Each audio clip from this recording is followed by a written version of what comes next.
Welcome to the Money Tales podcast. I'm Cammie Doder. And I'm Sandy Brager. A phone call that appeared to come from her bank's fraud department turned into a financial nightmare for Kaitlin Henze. She shares how sophisticated scammers exploit fear and urgency to override your judgment. Kaitlin also demonstrates how bringing these stories into the open is one of the best ways we can protect ourselves and the people we love. Here are 3 key money topics you'll hear in this conversation. First, simple steps to take to reduce the risk of financial fraud, including slowing down decision-making, setting up multi-factor authentication, and freezing your credit. Second, use your body as a warning system. Check it often and try the feet, seat, heartbeat technique to get back to calm before making decisions.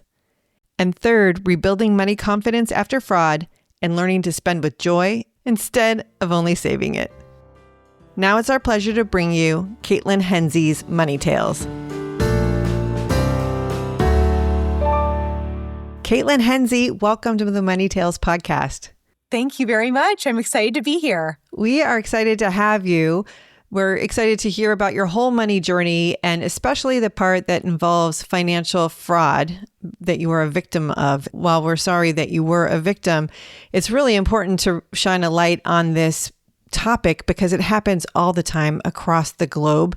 And in our experience, people just aren't talking about it enough. If we talk about it more, I think it raises the awareness of what folks can do to protect themselves against not only fraud, but personal identity theft, cybersecurity problems, the whole thing. It's a big ball of wax. It's the biggest risk that we see in the lives of our clients that no one really seems to be that focused on unless it's happened to them. Yes, for sure. I'm wondering, Cammie, have you been the victim of financial fraud of any sort? You know, I feel so lucky because I don't think it's necessarily that I've been able to outwit. I think these folks are getting more and more able to trick us out of our money and our well-being, if you will. So I have not. But I do have a family member who has, and I remember the story. She joins a new company. She puts it on LinkedIn, updates her profile. It's a total target. I didn't know this. Next thing you know, she got an email from her boss that says, I need gift cards. Last minute, go take care of it. It's week 1. Who doesn't want to impress your boss? Yeah. She's a hustler, can-do type of person. I'm on it, goes and buys these gift cards and I guess digitally sends the information and boom, she's out of that money. I don't believe she was ever able to get it back. And it's just awful because now I think about her as not trusting any, are you going to trust, it really damages in so many different ways, plus the loss of the money. And luckily it was somewhat contained, but still it's awful. How about you, Sandy? I have been the victim of numerous wallet liftings. I can count 3 times. The old school way. Which makes me feel like I should have learned. Once was at a job that I had in high school where, I kept my wallet in the place where the business owners told me to keep it in the back storeroom, sort of tucked away. But it got stolen and I asked the owners of the business for some financial assistance because we'd just gotten paid. My paycheck was in there back in the day when you actually had a physical paycheck. The husband owner, it was a couple who owned the business. The husband was a LAPD cop and he's like, no, this is on you. I think he was trying to teach me a lesson, but certainly that didn't get taught because 2 other times in my life, my wallet was stolen from me. Once totally pickpocketed at a restaurant just after I had paid. And then the 3rd time I had it in my diaper bag. I was taking my son to a doctor's appointment. He was sick one weekend and I was in an elevator and I was paying attention to him, not really paying attention to what I was doing with my wallet when we were leaving the doctor's appointment, and someone lifted my wallet then. So it's a hassle whenever this happens, regardless of how big or small. There's so much that you need to do to remedy the situation. So I thought it would just be helpful to talk about 3 things. There's so many other things people can do, but there are 3 tips that I have that anyone should be thinking about doing if they haven't already. One is making sure that for all of the financial accounts that you utilize online, whether it's a bank, a brokerage firm, or Anything else that allows you to set up multi-factor authentication, set it up. That's just another additional layer that fraudsters have to try to persevere through to be able to access your financial details. Second is set up online access to the IRS, to your state's taxing authority, and to Social Security, even the U.S. Postal Service, if you haven't already done this. Because if you set up your own online access at your user ID, your password, and to the extent that multi-factor authentication is available, if you set that all up, it prevents a fraudster from being able to do it on your behalf if they access some of your information. The third thing is to just be so vigilant about what you're clicking on online, making sure that if someone sends you the link to something, that you're hovering over it to make sure that it's a correct link. If you're not sure, reaching out to that person by phone or text or some other method to make sure that the email that you received is actually legit. It takes some time, but I can tell you the time it takes to verify an email before clicking or providing information that you're not sure you should be providing to someone is going to be a lot less time than it would take to recover from a fraudulent event if you became a victim later on. Such important tips. I think that last one to me reminds me, slow down, because it'll cost you in the end. When you asked that question, Sandy, my brain went to digital fraud. Isn't that funny? And then you talked about what your experience was. So I have had my purse stolen where someone kicked it off the back of my chair and then the purse got stolen. So I've been in that same. Old school crime, cybercrime. There's a lot of different ways people are trying to take things from others. Let's pivot to you, Kaitlin Henze, and would you briefly introduce yourself and share a couple pivotal moments that really made you the person you are today? My name is Kaitlin Henze. I currently live in Milwaukee, Wisconsin. I've lived here for about 12 years. I grew up in the Bay Area, right out of San Francisco, and went to college in North Carolina, moved around a little bit after that. I'd say, three pivotal moments. The first one would be transferring high schools midway through my freshman year. I started at the public high school and quickly realized that just with my personality and learning style, it was not going to be a good fit for me. Had a few traumatic experiences early on as a freshman in high school, and then moved to a private high school that was farther away from my house where I knew absolutely no one, and having to kind of reacclimate, make new friends, start things over, begin with new classes, a completely different peer group, really took a lot of courage, but also helped me kind of get out of my comfort zone and get to know myself a little bit more. And that is probably what gave me the courage and desire to go across the country for college, which was a fabulous experience. And I'd say that would probably be the second pivotal moment. While in college, I did a semester abroad in Italy, lived in Florence for about 5 months, and just learning about a new culture, navigating a completely different environment where I didn't speak the language completely fluently was a really great learning experience, and also started to open my eyes to just a different lifestyle. Things are very slow in Italy, and they value things that we don't necessarily value quite as much in the US, like time with family, fresh food, learning, art.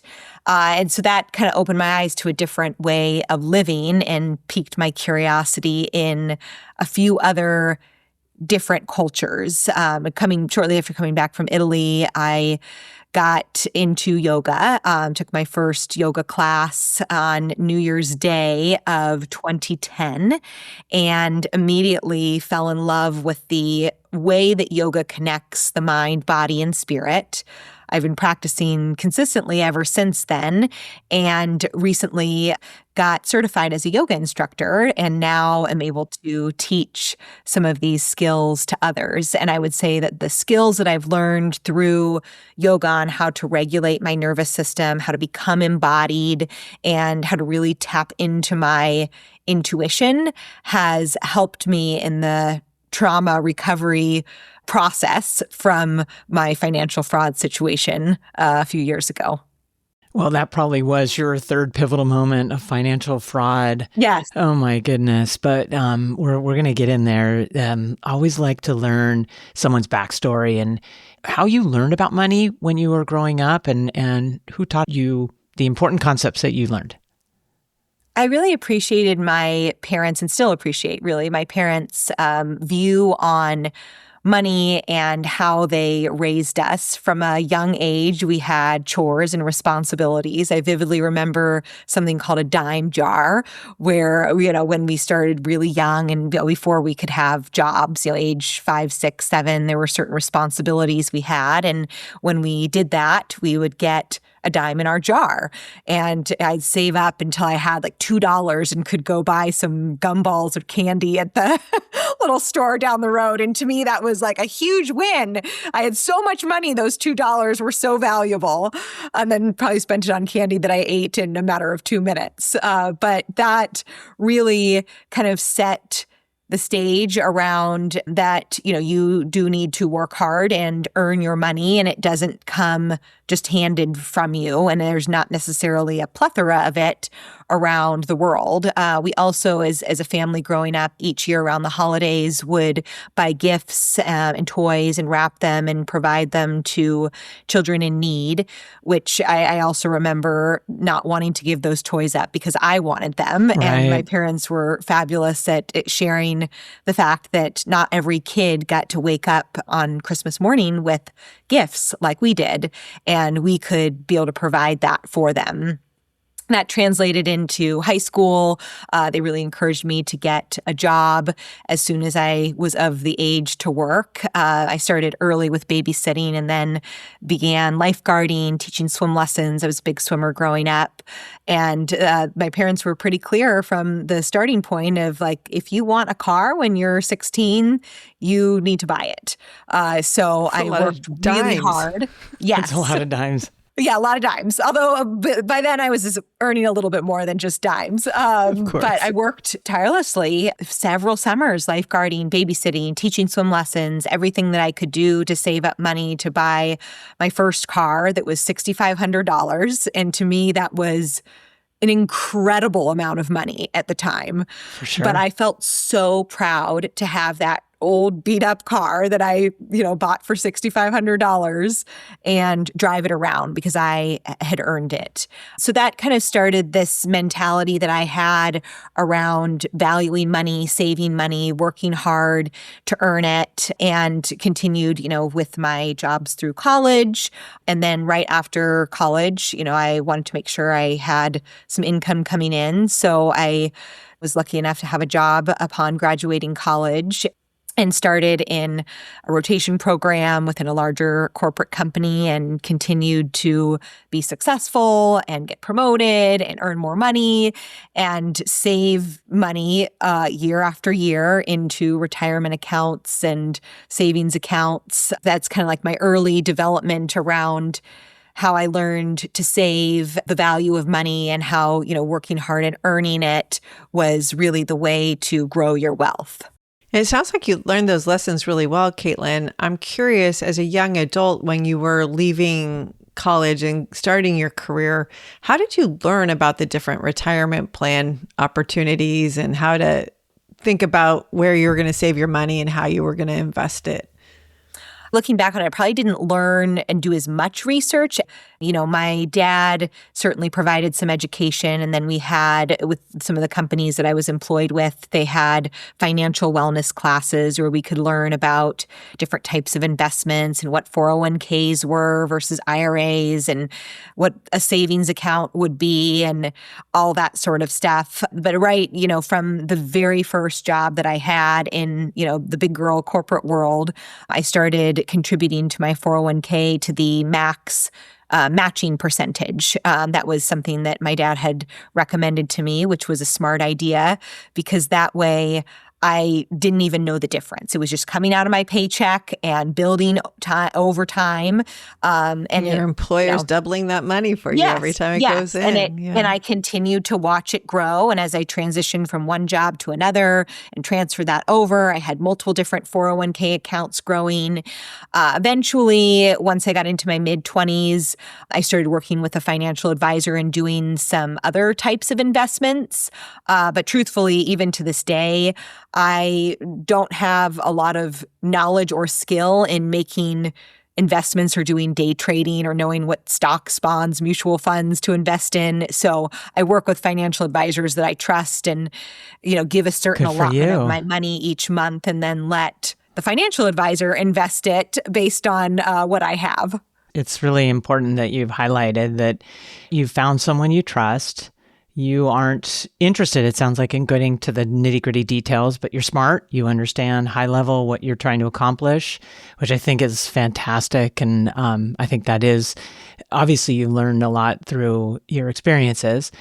One of your pivotal moments is financial fraud, and it's a horrible experience, and I know all that. But would you share what happened and just some of your reflections on that experience? Yes, I will probably never forget May 22nd of 2023, that date. And I even remember exactly where I was sitting and that it was around 4:00 p.m. I received a phone call and the caller ID said Wells Fargo Fraud Department. And Wells Fargo is the company that I banked with at the time. So I was, immediately alerted and answered the call thinking that it was something important. The person on the other line informed me that they were a representative from Wells Fargo Fraud Department and that my Social Security number had been compromised and that someone was using my Social Security number for money laundering and that it was a very serious crime. And if I did not cooperate with their process, because it was my Social Security number, I would be held liable for this money laundering and could be thrown in jail. So immediately, threat response goes off. I panic. I don't know what to do and am not in my logical, calm thinking brain. So I say, okay, of course, tell me what I need to do. I don't want to go to jail. I need to get this situation fixed. So the gentleman on the other line said, don't worry, we are here to help you. I'm going to transfer you to someone named Jonathan Wilford, who works for the Federal Trade Commission, and he's going to be in charge of the investigation and help you reclaim your identity and get the money back that was stolen. And so over the course of the next 2 weeks, this gentleman named Jonathan Wilford and I corresponded every single day. He sent text messages, phone calls, letters in the mail, photos. I was at least somewhat smart enough to say, can you send me your government ID badge and verify that you are who you say you are? He did all of that. And so I'm like, okay, this checks out. So over the course of the next 2 weeks, this gentleman named Jonathan Wilford essentially stole all of the money out of my checking and savings accounts, out of both of my 401k retirement accounts, and maxed out all of my credit cards. The reason that happened is because he explained to me, which doesn't make sense now, but did make sense to me at the time, that in order to secure my identity and secure my money, I had to transfer everything from any account that I had with money into a secure government account until they reestablished my identity and got me a new Social Security number. So I went through this giant process of taking all the money out of these accounts, transferring things over, doing transactions related to Bitcoins, gift card purchases, money transfers, writing checks, cash withdrawals and deposits, all sorts of things until essentially these criminals stole everything they possibly could for me. And I was left with over $100,000 in credit card debt with zero money in any of my accounts. And that process took about 2 weeks, and it finally kind of took a while to hit that what had happened. Because while I was in the process, I had certain moments of doubt, but every time I doubted and I asked something, they were able to prove something that made me be like, okay, this is legit. And so I just remember that shocking feeling when I was like, oh, wow, this is what just happened, and just could not really even believe it. What did you do when you realized what had happened? The way that I realized is eventually this Jonathan Wilford guy stopped returning my phone calls and text messages. And I was like, okay, this is kind of strange. I don't really know what's going on. Let me give it a day. I woke up the next morning. Still nothing. The line had gone dead by that point. So I was like, oh, this seems kind of odd. So I called the 1-800 Federal Trade Commission number. I was like, hi, my name's Kaitlin. There's an active case with me. I'm working with Jonathan Wilford. And the woman on the other line was like, I'm so sorry that you've been a victim of a scam. Like, there is no Jonathan Wilford and we have no report on you. After that, I just kind of was sat frozen for a solid hour. The first call I made was to my dad because I didn't know who else to call. Right. And, he was kind of able to help me navigate some steps. I contacted the local police department, told them what happened. I was completely distraught at this point. So the kind police officer here in Milwaukee drove me to Wells Fargo and shut down the accounts. And really over the course of the next 48 hours, went through the whole process of closing any remaining accounts, getting new checking and savings accounts set up, canceling all my credit cards, and then within the next, 1 to 2 weeks, filing claims with all the credit card companies, with the true Wells Fargo fraud department, with the state of Wisconsin, with the Federal Trade Commission, with the Department of Homeland Security, with the U.S. Postal Service, all the government entities, to just make them aware of my case. Thankfully, I'm a very detail-oriented person, so I saved all the voicemails, all the text messages, all the photos, everything that I had, and was able to submit that with my cases. Has anything developed? Jonathan Wilford, have they found? I mean, we know it's not that person, but... Yeah, like from all the evidence that you provided to the authorities? So I have not gotten any money back. Basically, all the credit card companies said, like, sorry, out of luck, it was you who did this, so we can't help you. Wells Fargo was also very unhelpful and unkind. I've now switched banks because I'm like, done with you. I don't trust you anymore. But the progress that has been made is that my case was assigned to an officer at the Department of Homeland Security and an officer at the FBI. So I have a real person who is actively looking into it. They have been able to tie my case and some of the phone numbers and things that were used to several other cases. So the combined amount of money for this group of criminals that is doing this is, millions of dollars. So it's, big money. But, it could take years, decades to ever get resolved. The other piece that was really just salt in the wound is the next year in 2024, when I was filing my taxes, I was taxed on all of the money that was stolen Took out the retirement plan? Because of the retirement plans and just how it looked for income. So on top of being in a significant amount of debt, I then owed over $30,000 in taxes to the IRS in the state of Wisconsin. The potentially bright spot is that in May of 2025, there was a update to the Tax Cuts and Jobs Act that said that any victim of financial fraud in a certain cases, mine seems to fit one of their examples, would not be held liable for paying taxes on money that was stolen. So I worked with a very kind and generous CPA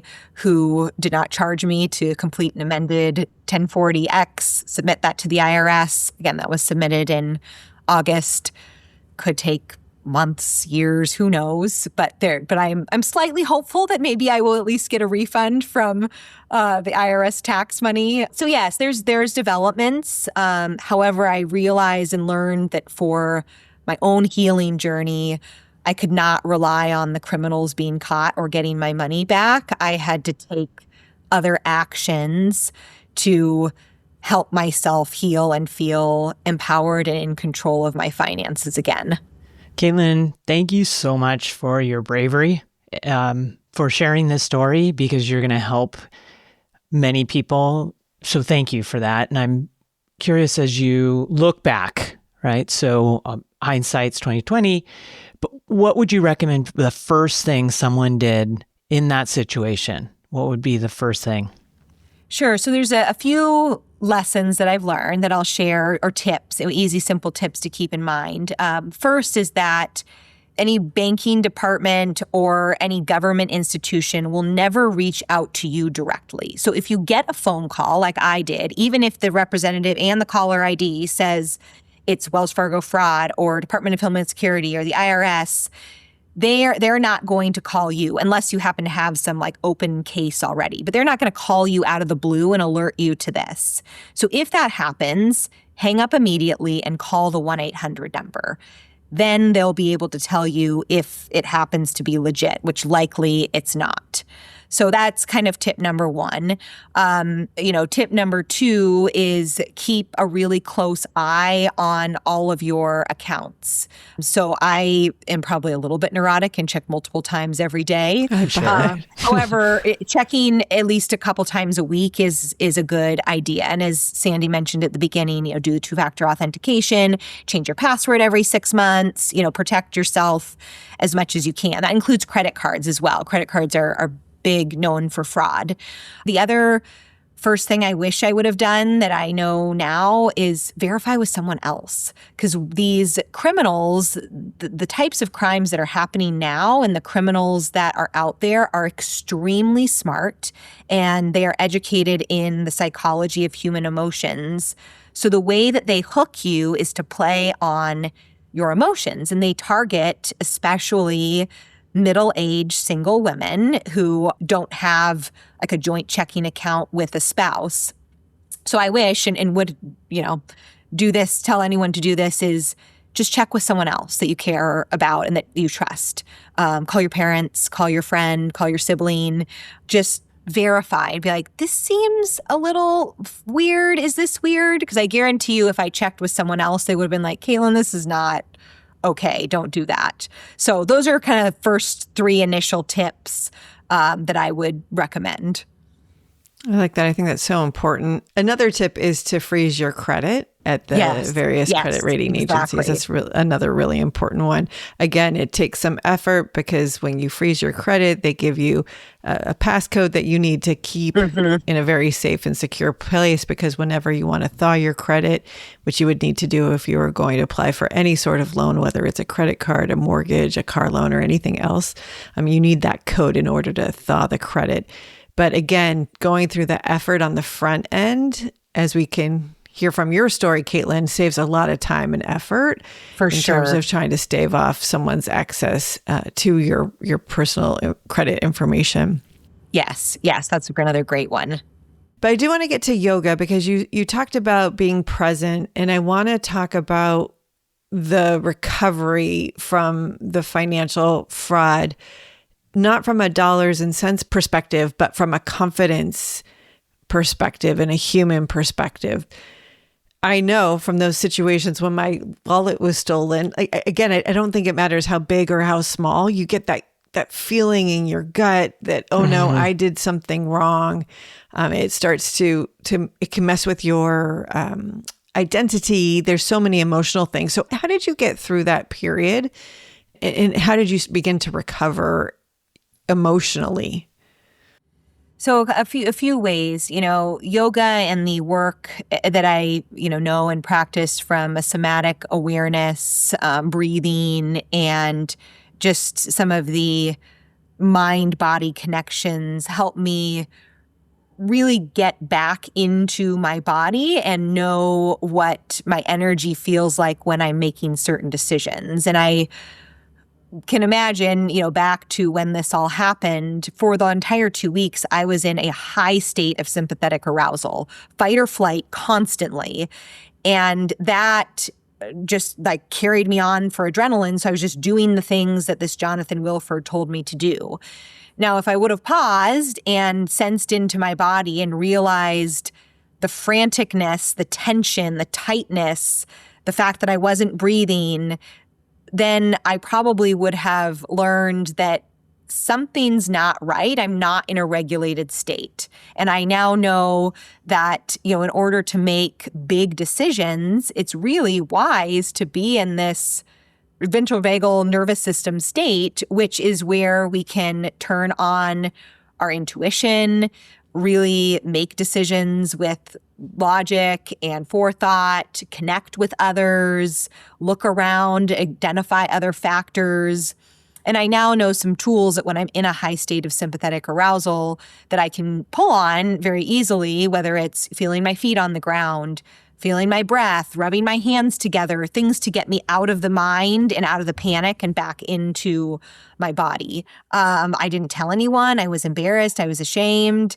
Once I finally realized that isolation was harming me, I started to share my story with friends and family, to ask for help, to let people set up a GoFundMe for me, to buy me groceries, to accept money from other people, which was completely foreign because, as I mentioned, I grew up with the mindset of you have to earn the money that you get. Money doesn't just come to you. And now all of a sudden people were offering me money. I was like, well, this is strange, but just allowing myself to accept it. And after several months of that really helped encourage me to share my story more publicly, starting with some local news stories here in Milwaukee. And then since then, I've done several different podcasts and magazine articles to hopefully help others learn from my mistakes to prevent this from occurring in other people.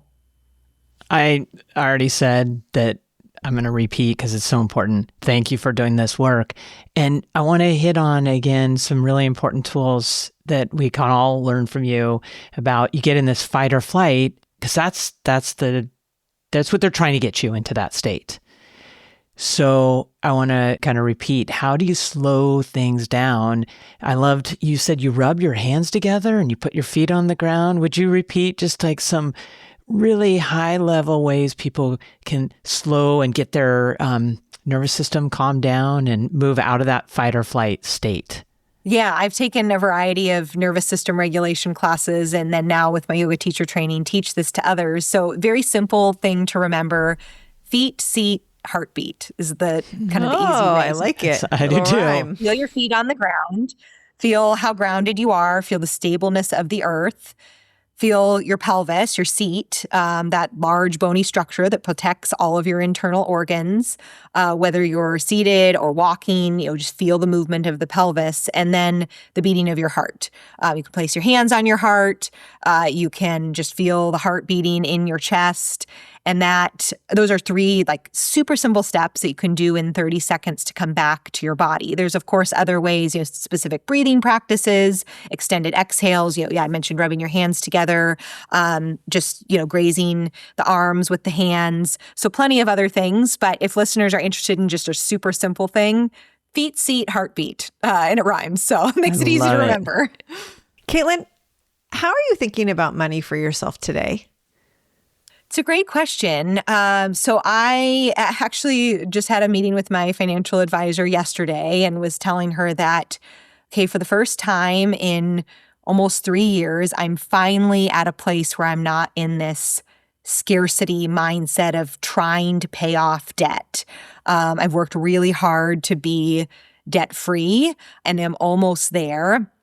And now I have a little bit more wiggle room. So I've kind of, this whole experience has really shifted my perspective on money. I very much appreciate the way that I was raised in my parents' mentality about work hard, earn money, save, invest. And that's still a piece of what I have in mind. And I also have become a lot more flexible on spending money and taking the view that what I spend, being very conscious about who I give my money towards. So making decisions around canceling my Amazon Prime account and shopping local and giving money to, good causes and just things that that do help me and bring me joy, but that is also pumping money back into the economy in a way that I really feel passionate about and that is aligned to my values. So now that I am not in this massive debt, I am allowing myself to be a little bit more free with my money than I was before this all happened. Well, I like that there's a silver lining to all of I do this. too. It's super I want interesting. to echo Cammie's gratitude for sharing your experience. It's so important.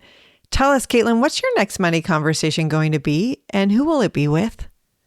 Well, seeing as I just met with my financial advisor, probably the ongoing money conversations, as silly as it sounds, is just with myself around trying to figure out, budgeting conversations and deciding between different things that I need to spend money on, like recurring expenses, mortgage, things like that. And then also deciding, how I want to invest and where I want to spend my money more freely. But yeah, probably just that ongoing self-talk around like, you're okay, Kaitlin, this is fine. That was a one-time situation. You can go get a massage. It's okay to buy yourself a brownie at the market. That all that self-talk. And that's just, it's important and it's healthy. Kaitlin, self-talk is important. I think it really is, and not to shut that down. And I'm glad you are telling yourself it's okay to indulge in some of life's nice stuff out there. Yes. Would you share with our listeners, where's the best place for them to find you? So I don't have any social media, but you are welcome to email me. I can have you put my email in the show notes. It's kehenze90@gmail.com.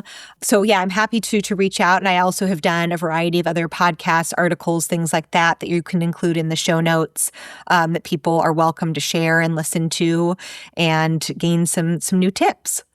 Thank you, Kaitlin. It has been an absolute pleasure talking with you on Money Tales. We're sick in these horrible people that you had to deal with, and we're really impressed by you taking care of yourself and others through these conversations. Yes, thank you for having me.